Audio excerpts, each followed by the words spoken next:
Good morning leaders. నేను అశోక్ మాట్లాడుతున్నాను. ఈరోజు చాలా హ్యాపీగా ఉంది. ప్రస్తుతం మనం మహబూబాబాద్కి వచ్చాము. సో అక్కడ మనకు Jabardasth artist, so famous person, so Rajamouli sir. So sir hi sir. So Rajamouli sir వచ్చేసి సో మనకి ఇక్కడ వెస్టీజ్ ఆపర్చునిటీని చాలా సీరియస్గా సో వర్క్ చేస్తూ ప్రమోట్ చేస్తూ ఉన్నారు. సో ఈ యొక్క ఆపర్చునిటీ చాలా బాగా నచ్చింది సార్కి. సో ఇందులో ఏం నచ్చింది, సో ఎందుకు ఈ ఆపర్చునిటీ తీసుకున్నారు సారు మాటల్లో విందాము. సో మనందరికీ క్లారిటీ వచ్చింది అంటే మన లైఫ్ మార్చుకోవడానికి ఇది ఒక మంచి అవకాశం ఉంది ఈ కంపెనీ ద్వారా. సో సార్ ద్వారా సో మీకు నేను ఇంట్రడ్యూస్ చేస్తున్నాను. సో సార్, వెస్టీజ్ ఆపర్చునిటీని మీరు స్టార్ట్ చేయడానికి, సో మీరు డిసిషన్ తీసుకోవడానికి సో ఏ పాయింట్ మిమ్మల్ని కదిలించింది? వెస్టీజ్ నేను తీసుకోవడానికి ప్రధాన కారణం ఏంటంటే నా భార్యకి స్వయంగా ఒక గ్యాస్ ప్రాబ్లం ఉండే. గ్యాస్ట్రిక్ ప్రాబ్లం ఉన్నప్పుడు ఏంటంటే నాకు తెలిసినటువంటి మంచి డాక్టర్ అపోలో హాస్పిటల్లో కరుణాకర్ సార్ ఉండే, కార్డియాలజిస్ట్, నాకు కొంచెం ఫ్రెండ్ ఆయన దగ్గర తీసుకుపోయినా టెస్టులు చేయించాను, మెడిసిన్ వాడిచ్చా.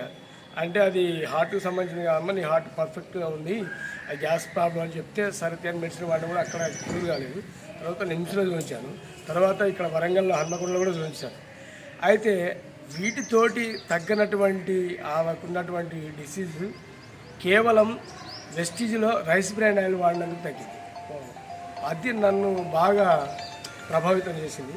అంటే వెస్టీజ్లో ఉన్నటువంటి ప్రొడక్ట్స్, ఆర్గానిక్ సంబంధించిన ప్రొడక్ట్స్ 4 రకాలు ఉన్నాయి. అంటే ఒకటేమో అగ్రికల్చర్కు, ఇంకోటో కాస్మెటిక్స్, తర్వాత హోమ్ నీడ్స్, తర్వాత ఆరోగ్యానికి సంబంధించి. ఇలా 4 రకాల్లో ప్రతిదీ ఏది చూసుకున్నా కూడా చాలా అద్భుతంగా ఉన్నాయి ప్రొడక్ట్స్. ఇంకోటి ఏంటంటే ఇందులో 3 తరాలకు సంబంధించినటువంటి 3 స్టెప్స్లో నేను చేస్తున్న బిజినెస్లో నాకేమన్నా ఇబ్బంది కలిగినా నా భార్య పేరు మీద, నా భార్యకి ఏమైనా ఇబ్బంది కలిగినా నా పిల్లల పేరు మీద, ఇట్లా 3 స్టెప్స్లలో ఉండడం అనేది ఒకటి. ఇంకోటి ఏంటంటే దీంట్లో నీ ఐడియా అనేది వేరే కంపెనీలు చూసినాం. ఒక కంపెనీ నాకు పేర్లు వద్దు, ఒక కంపెనీ వచ్చి ఒక 2 ఐడీలని ఒక 20,000 వేయించడం, ఇంకో కంపెనీ వచ్చి 15,000 వేయడం, ఇలా వచ్చిన కంపెనీలన్నీ పైసలు కట్టించుకొని మధ్యాహ్నం ఆపేయడం అనేది జరిగింది. కానీ మన వెస్టీజ్లో అలా కాదు. ఓన్లీ ఐడి, నీ ఆధార్ కానీ, పాస్పోర్ట్ కానీ, లైసెన్స్ కానీ, ఓటర్ ఐడి కానీ ఉంటే ఈ ఏదో ఒక ఐడి మీద నీ ఐడి వేసుకుంటే నువ్వు కొనుక్కున్నటువంటి వాటి మీద క్యాష్ బ్యాక్ రావడం, మీకు మన బోనస్లు రావడం, పర్సంటేజ్ రావడం, ఇలా ఉన్నది. మళ్ళీ అందులో ఇది బాగుందని చెప్తే మనకి బిజినెస్ అనేది 10%. ఇలాంటివి అసలు ఏ కంపెనీలో లేవు, దేంట్లో లేవు. చాలా మంచి కంపెనీ.